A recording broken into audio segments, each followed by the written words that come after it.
बच्चों हम पढ़ रहे हैं motion in a plane. Topic है प्रोजेक्टाइल मोशन और बच्चों हम सॉल्व कर रहे हैं numerical question. So according to this question, a projectile is fired horizontally with a speed of 98 metre per second from the top of a hill 490 meter height. So find the time taken to reach the ground. In the second part, the distance of target from the hill, and in the third part, velocity with which the projectile hits the ground.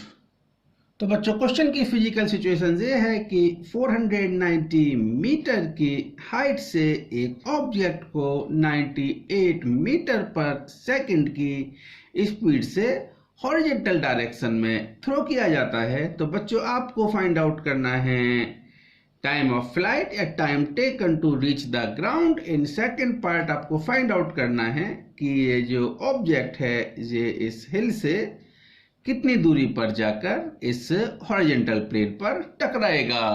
यानी बच्चों आपको find out करनी है ये range, और in third part हमें find करना है ये प्रोजेक्टाइल किस वेलोसिटी से इस ग्राउंड से टकरा रहा है। तो बच्चों सबसे पहले हम निकाल रहे हैं टाइम ऑफ फ्लाइट।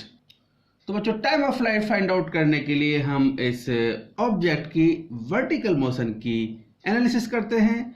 तो बच्चों initial velocity in vertical direction that is 0, यानी हम uy को 0 लिख सकते हैं क्योंकि बच्चों ऑब्जेक्ट हॉरिजॉन्टल डायरेक्शन में 98 मीटर पर सेकंड की स्पीड से थ्रो किया जाता है। और बच्चों एक्सेलरेशन इन y डायरेक्शन यानी vertical direction, so this is the -g, सो इसको लिख सकते हैं -9.8।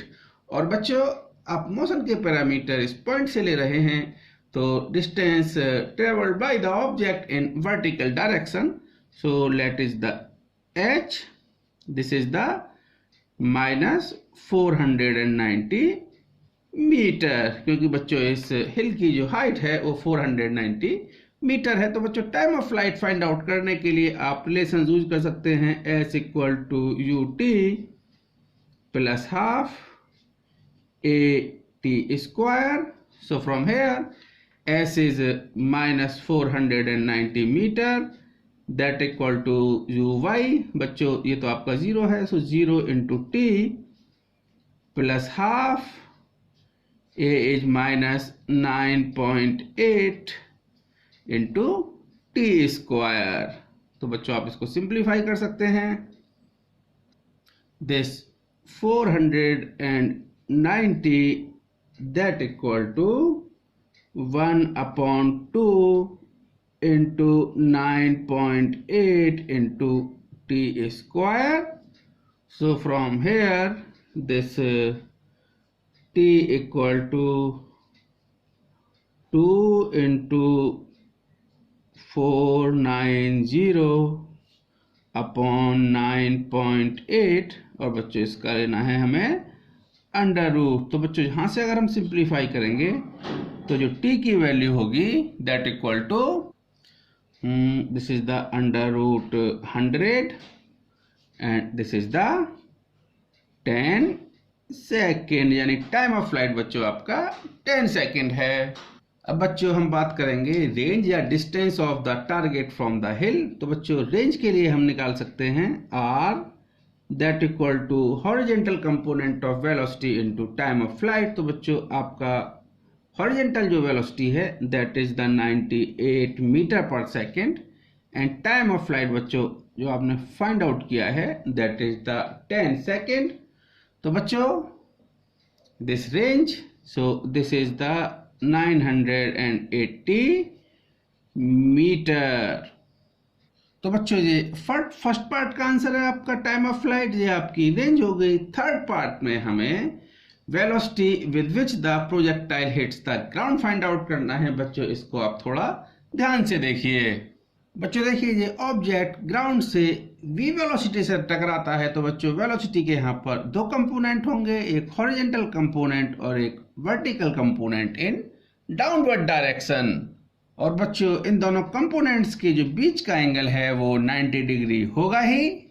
बच्चों हॉरिजॉन्टल डायरेक्शन में जो वेलोसिटी है that is the 98 metre per second, क्योंकि बच्चों हॉरिजॉन्टल डायरेक्शन में कोई भी एक्सेलरेशन नहीं है, तो हॉरिजॉन्टल डायरेक्शन में जो वेलोसिटी का कंपोनेंट है वो कांस्टेंट रहने वाला है। अब बच्चों हम बात करेंगे vy की, यानी velocity at this point in vertical direction.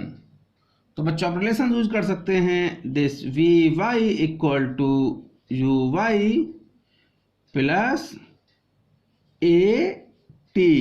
तो बच्चों ध्यान से देखिए आप, vy that equal to initial velocity in vertical direction is 0, और बच्चों a आपका होगा that is the minus g, so this is the -9.8 and here is t and time of flight is 100 second. तो बोल सकते हैं हम velocity in vertical direction that is the -9.8 metre per second.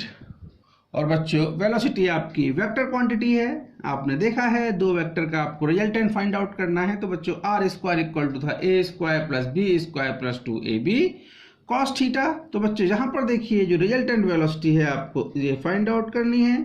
So component of velocity in the direction of x axis, so vx square plus vy square, this is the component of velocity in y axis, plus 2vx vy into cos 90 degree। तो बच्चों from here this vr, बच्चों cos 90 की value 0 है, तो बच्चों ये term आपका 0 होगा। So resultant velocity is under root vx square plus vy square. बच्चों मैं इसको सिंप्लीफाई कर रहा हूं, so from here this vx that is the 98 meter per second square, so square of 98 plus this vy, तो vy बच्चों आपने calculate किया है -9.8 metre per second square. Sorry बच्चों, if we multiply this, so this is the 98 meter per second, so this is the 98 meter per second square। so if we simplify it, so this is the 98 under root 2 meter per second, so this is your answer। So बच्चों velocity of this object when it hits the ground that is the 98.98 under root 2 metre per second. सो बच्चों ये आपका answer है। Okay.